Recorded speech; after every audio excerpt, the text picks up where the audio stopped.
¿Qué tal amigos? Bienvenidos a otro capítulo más de Historias de Magdalena. Antes que nada agradecerles a todos por la repercusión que tuvo el anterior video sobre ovnis en Magdalena y Punta Indio. Gracias a los medios de comunicación y gracias a la gente que pudo difundir, que compartió, que dejó anécdotas y comentarios. Hoy vamos a emprender otro camino, un camino de un tema muy puntual, pero que terminamos yéndonos hasta Italia. Siempre con respeto a la memoria, al apellido y también al lugar donde estamos, te invitamos a compartir otro video más de Historias de Magdalena.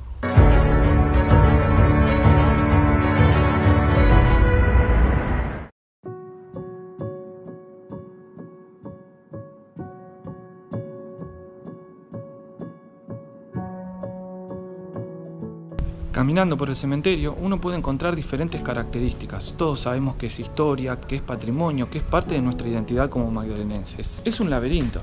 Para donde uno mire, son calles, son recovecos, son monumentos, son estatuas, son miles de formas que tienen las personas de venerar a aquellos que ya no están. Creado en 1860, nuestro cementerio ya va para los casi 2 siglos. La verdad es que hay miles de historias para contar, pero nosotros nos vamos a enfocar en una en particular, que me crucé por casualidad, aunque para aquellos que son supersticiosos, las casualidades no existen.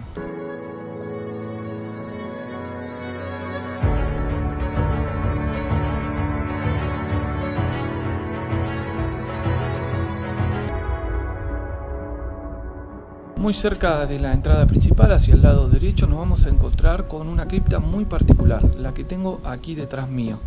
En este lugar se encuentra el capitán Cayetano de la Canal y su hijo, el teniente primero Pedro de la Canal, quienes tienen una historia de pasión porque ambos pertenecieron al ejército en aquella Guardia Nacional, pero a su vez tienen un final trágico muy pero muy particular que hoy se las vamos a contar. Nos va a acompañar en una entrevista Carlos Raúl Rizzo, un historiador costumbrista que nos ayuda a recrear también esta historia. Pero antes de entrar en este hecho, sepamos quiénes eran estas personas con un apellido muy singular para la historia de Magdalena.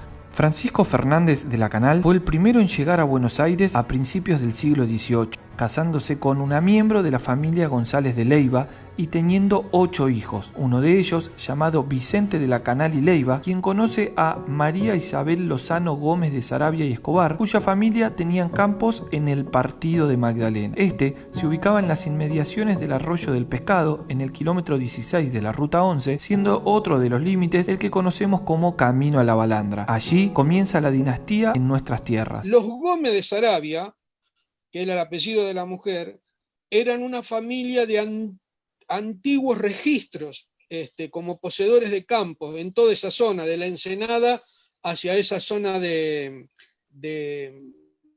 lo que hoy sería el Camino a la Balandra, digamos. El plano es una miniatura del plano de la testamentería de mi tatarabuelo Miguel Espinel. El plano es del Campo del Mirador. Uno de los linderos del Campo del Mirador figura en este plano como F.A. de la Canal.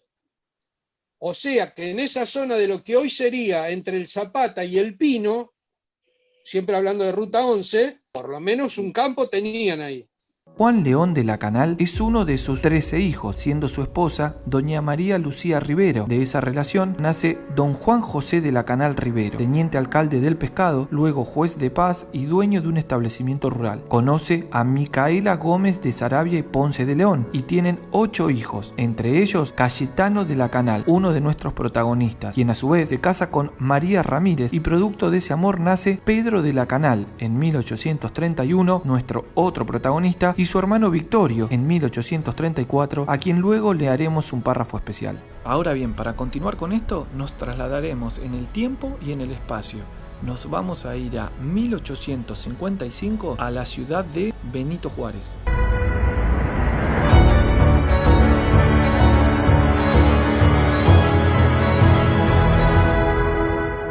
Allí se dio uno de los conflictos más importantes en lo que se refiere a la expansión del Estado, que tenía como objetivo controlar la frontera e ir alejando a los indios. A ver, podríamos decir que esto tiene y no relación con lo que a posteriori conoceríamos como la campaña al desierto llevada adelante por Julio Argentino Roca. Tras la caída de Rosas en 1852, se rompe un poco este pacto que había con las tribus acá en la provincia de Buenos Aires. Vale aclarar que Rosas, Juan Manuel de Rosas, tenía una virtud de poder negociar con ellos.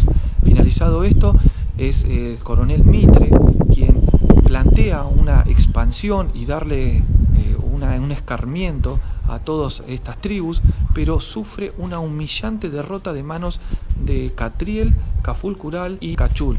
El Desierto Unido, en lanzas, logra vencer justamente a este ejército. Un desierto entre comillas, porque si tenemos en cuenta que ya vivían los aborígenes, por lo tanto no estaría desierto.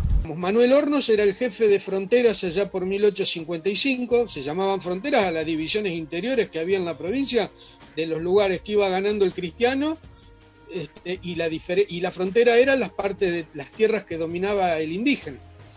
Sí, entonces jefe de la frontera sur con establecimiento en Azul era Manuel Hornos. Bueno, los que salían a bombear los campos detectaron mucho movimiento, por lo cual predijeron que se preparaba un gran malón desde el sur hacia el interior de la provincia, y Manuel Hornos empieza a juntar gente de todos lados anticipadamente para poder atajarlo, y le ordena a Nicanor Otamendi que concurra hacia ese lugar, hacia Azul, para de ahí dirigirse más hacia el sur, tratando de cortarles un paso al malón que se avecinaba. El régimen de un guardia nacional era distinto al de un militar. Acudían en los momentos que se los necesitaba. Estos tenían grado y acudían con voz de mando. Nosotros vamos a establecer 126 como el número de soldados que llevaba el batallón. Se habló de 128 y hasta de 183. Atardecer del 12 de septiembre de 1855. Llegan a la estancia San Antonio, abandonada en ese momento por la familia Iraola. Este lugar queda a apenas 5 kilómetros de la ciudad de Benito Juárez. ¿Cómo comenzó el pleito? Según una nota de Raúl Afranchino, que escribió allá por 1981 y fue publicado en un semanario local, supongo que El Pueblo, cuentan que los aborígenes se robaron una gran cantidad de cabezas de ganado. Otamendi, al enterarse, manda a buscar al emisario de los aborígenes. Una vez llegado este, lo estaquea y le da muerte inmediata. Yanquetruz, al enterarse, comienza un ataque despiadado. Por otro lado, en este combate hay que tener en cuenta que, como dijimos hoy, 126 eran los soldados de la Guardia Nacional frente a 1600 o 2000 guerreros de Yanquetruz. Si hacemos una proporción, esto da aproximadamente 20-1. Madrugada del 13 de septiembre de 1855. Acá va a haber un error decisivo y fatal. Otamendi manda a encerrar a todos los caballos y a su vez a la tropa en un corral de palo a pique para defenderse y atacar mientras llegaban los refuerzos. Comandados por Yanquetruz, uno de los caciques, bueno, claro. Los Yanquetruz son varios, pero considerado uno de los más guerreros, de los más sanguinarios como peleador. Y esperaban refuerzos, Otamendi esperaba refuerzos que Manuel Hornos tenía que mandar, así estaba previsto, y creyendo poder pasar el momento, ordena a toda su tropa encerrarse en el gran corral de palo pique, que me han dicho que hasta principios de los años 60, mitad de los años 60, todavía quedaban parte de ese gran corral. Y allí encerrar a toda su tropa, esos 128 hombres, y toda la caballada. Lo cual después resultó un problema, porque los animales encerrados entre los tiroteos que se produjeron y los alaridos y griterío de los indios que atacaban, los animales se enloquecieron dentro del corral. Entonces los soldados y los milicianos tenían que tratar de apaciguar a esos animales y luchar contra los indios que atacaban, ¿no? Acá se divide un poco la historia. Según las crónicas cuentan que por un lado estratégicamente lo que hace Yanquetruz es enviar los caballos por delante y los guerreros por detrás para llegar al combate cuerpo a cuerpo con la menor cantidad de bajas posibles. Por otro lado se cuenta que los aborígenes se embadurnaban con la grasa rancia de los caballos que ellos mismos comían, y esto, escuchen bien, le causaba el terror a todos los caballos de los soldados y en general, porque al sentir a la distancia ese olor, lo único que buscaban es escaparse. Este dato va a ser fundamental. Y acá se vuelve a unificar la historia, por esto que dijimos, más el ruido a las balas, al griterío y a la batalla en sí, son los mismos caballos los que terminan matando a la mayoría de la tropa. Y pese a una defensa heroica de aquellos que sobrevivieron, cuando llegaron los guerreros de Yanquetruz, lo único que hicieron es darle la estocada final a aquellos que habían sobrevivido. En la rapidez por huir, logran dejar con vida a 2 personas. Uno era el Trompa. Daba las órdenes que el jefe va mandando, el jefe da la orden de ataque, o si van marchando da la orden de tranco, de trote, de galope, y las daban a través de sonidos de la corneta. Es así que Cafulcural decide llevárselo como prisionero simplemente para tocar este instrumento. Por otro lado, el soldado Roldán, él es quien tiene un cuerpo encima y lo dan por muerto. Así y todo le dan un lanzazo que lo atraviesa de lado a lado. Es él quien sobrevive, logra escaparse y quien cuenta después toda esta historia. Hay un pasaje de una novela histórica en donde su escritor narra en una forma muy descriptiva y muy particular lo que fue el supuesto momento de la muerte de ambos, que habría sido contada por el soldado Roldán.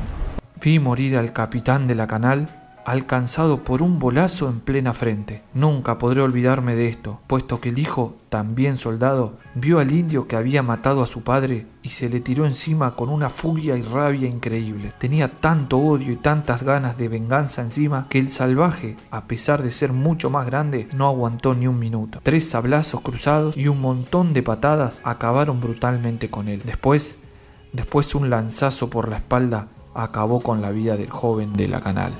El Malón fue alejado por las tropas que vinieron en su apoyo. Al mando estaba el mayor Luis Burgos de la Canal, quien era sobrino de Cayetano y primo de Pedro de la Canal. Él fue quien tuvo que reconocer los cuerpos y posteriormente trasladarlos hasta aquí a Magdalena. Esta es la cripta que contiene ambos cofres. Pese a que se ve que el paso del tiempo está dejando algunas imperfecciones, la arquitectura aún se mantiene. Una cruz de hierro en la parte superior. En el interior podemos ver una bandera de Argentina, flores artificiales, una parte superior que es donde le entra la luz. En el exterior podemos ver 4 placas. Hoy por hoy está a cargo del Regimiento de Tanques 8. Un enorme mármol que se encuentra en su interior y fue colocado para esa fecha. El texto dice: aquí descansan los restos del capitán Cayetano de la Canal e hijo don Pedro de la Canal, teniente primero del mismo escuadrón. Murieron peleando valientemente con los salvajes de la Pampa en San Antonio, a la cabeza de su escuadrón, el día 12 de octubre de 1855. Este benemérito y buen amigo murió a los 48 años 7 meses y su hijo a los 24 2 meses. Su esposa e hijos y demás deudos le dedican este recuerdo para que inmortalice su memoria y valiente comportación. Bueno, estamos acá haciendo arqueología histórica de un campo de batalla emblemático de la historia de la conquista del desierto, como fue San Antonio de Iraola. Hacer una primera aproximación a la investigación a dónde estuvo emplazada realmente la batalla de San Antonio de Iraola. Lugar específico en el cual el cacique Yanquetruz derrota al comandante Nicanor Otamendi enviado desde Azul. Estos contextos en lo arqueológico son bastante difíciles para ubicar los hallazgos porque no tenemos un centro de fuego definido. Acá esto fue un corral de palo a pique, es decir que eran palos puestos uno al lado del otro, que como es una estructura perecedera que no existe más y que no sabemos específicamente dónde estaba. Entonces estamos en el parque del terreno de esta estancia y en los bosques y demás, intentando ubicar objetos que hayan pertenecido a la batalla. Esto que se llama arqueología de conflicto, arqueología de la violencia o arqueología de campos de batalla, es algo que se ha desarrollado hace no muchos años en el mundo y muchísimo menos en América Latina. En América Latina es un fenómeno de este siglo, ¿no? Y en Argentina, de hecho, esta es la 4ª batalla que se investiga en todo el territorio. Es decir, Vuelta de Obligado, Batalla de la Verde, Batalla de Cepeda y ahora San Antonio de Iraola. Así que eso para que ustedes dimensionen un poco la importancia de esto, y en un contexto que en Latinoamérica no se deben haber investigado más de 10 batallas seguro.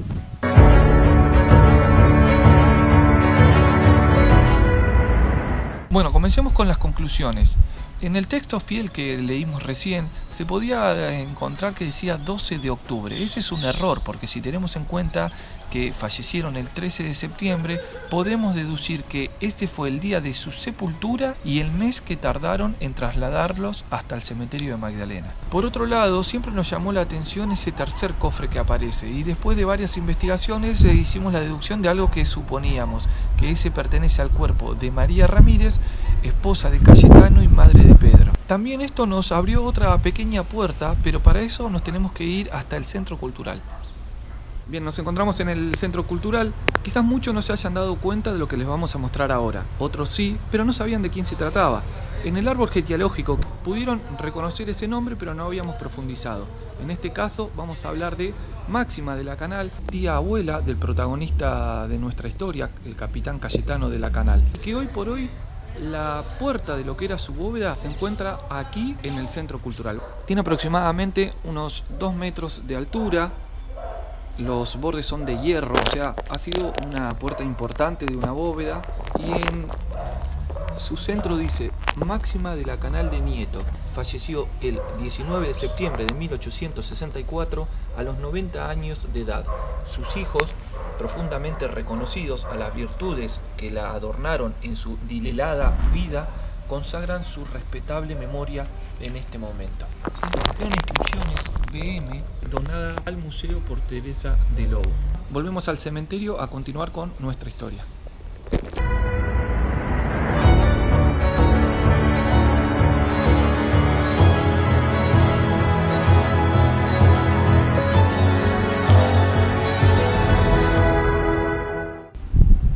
Regresamos al cementerio. Ahora bien, ¿qué fue de la vida del hijo más chico, Victorio?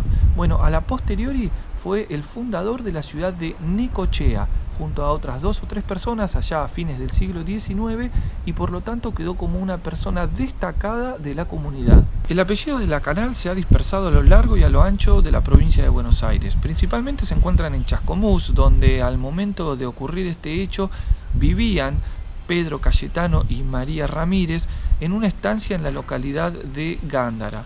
Por otro lado, también están en la ciudad de Tandil y en Necochea, como dijimos anteriormente. Incluso en Tandil hay una estación de tren que lleva su nombre, mientras que en Necochea hay una localidad que tiene el nombre de San Cayetano, un homenaje de Victorio a su padre. ¿Por qué hay solamente fotografía de Victorio y no de Cayetano y Pedro?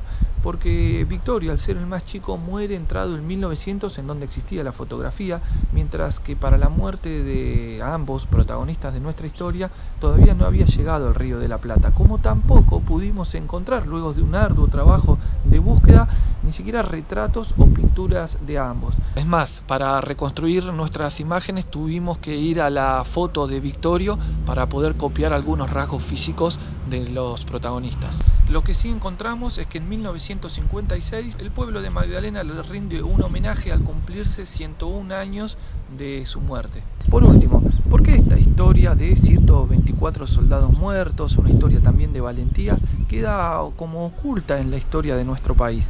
Hay una reflexión muy interesante, muy cortita, de William Hudson, que en su momento lo que hace es escribir qué pasó con esta historia. Fue empero un pequeño incidente, uno entre las 10.000 pequeñas tragedias de frontera, y no llegó a tener la suficiente importancia como para figurar en la historia local. Y es recién en 1955 que de la mano del presidente Juan Domingo Perón se abre un expediente en donde figuran las actuaciones tanto de Cayetano como de Pedro de la Canal. Un expediente que se termina de cerrar un año más tarde con la firma de Aramburu. Vamos cerrando este video diciendo que bueno, lo que buscábamos era reflotar esta historia. Es una historia atrapante de 2 personas que nacieron acá en Magdalena, que murieron lejos de aquí, pero que por el apellido y las circunstancias merecían estar presentes en Historias de Magdalena. Quiero invitarlos a la próxima historia de Magdalena. Es hermosa, tiene que ver con los magdalenenses en un momento histórico y crucial de la República Argentina. Los invito a verla.